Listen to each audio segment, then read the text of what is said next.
Anda kembali menyimak News on the Spot. Pemirsa, Badan Pusat Statistik hari ini secara serempak melakukan sensus ekonomi kepada seluruh masyarakat Indonesia. Sensus ekonomi itu rencananya akan berlangsung hingga 31 Mei 2016 mendatang. Dan untuk mengetahui apa sebenarnya tujuan dari sensus ekonomi ini, kita bergabung dengan Pramadika Samudra. Iya Pram, apa sebenarnya tujuan dari pelaksanaan sensus ekonomi ini? Ya, baik Carlos dan juga pemirsa, tujuan utama diadakannya sensus ekonomi ini adalah untuk mengetahui potensi dan juga daya saing bisnis serta usaha-usaha yang ada di seluruh wilayah di Indonesia. Mulai dari usaha skala kecil hingga usaha skala besar dalam bentuk PT, CV, dan lainnya.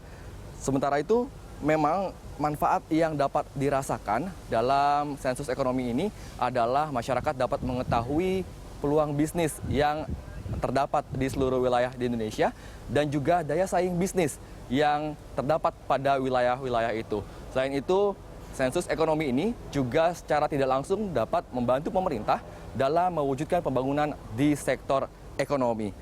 Dari informasi yang kami dapatkan, petugas Badan Pusat Statistik pada hari ini mendatangi kediaman Gubernur DKI Jakarta Basuki Cahayapurnama di kawasan Pantai Mutiara, Jakarta Utara. Kedatangan mereka adalah untuk melakukan sensus ekonomi 2016.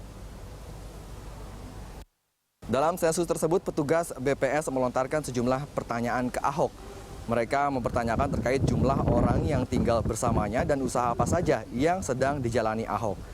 Mereka karena tak memiliki usaha rumah tangga sejak dirinya menjabat sebagai gubernur, pendataan pun berjalan singkat. Seluruh data sensus sendiri nantinya akan langsung diolah oleh BPS tempat dan hasilnya akan dikeluarkan oleh BPS pusat. Dan itu saya harap para yang melakukan sensus ini lakukan data dengan betul, dengan mengarang, karena ini persaingan bangsa ini. Ini katanya nawacita, kita persaingan. Nawacita 6 kan, kita nggak mungkin bisa bersaing kalau kita nggak tahu siapa kita. Sekarang bisa contoh, DKI. Kami menyediakan 1 triliun 1 tahun mendukung usaha kecil menengah. Bisa nggak bantu berapa? Hanya 300 miliar. Kenapa?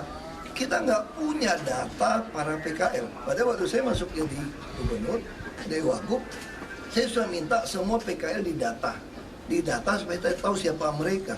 Tapi mereka nggak percaya sama saya, karena mereka nggak percaya.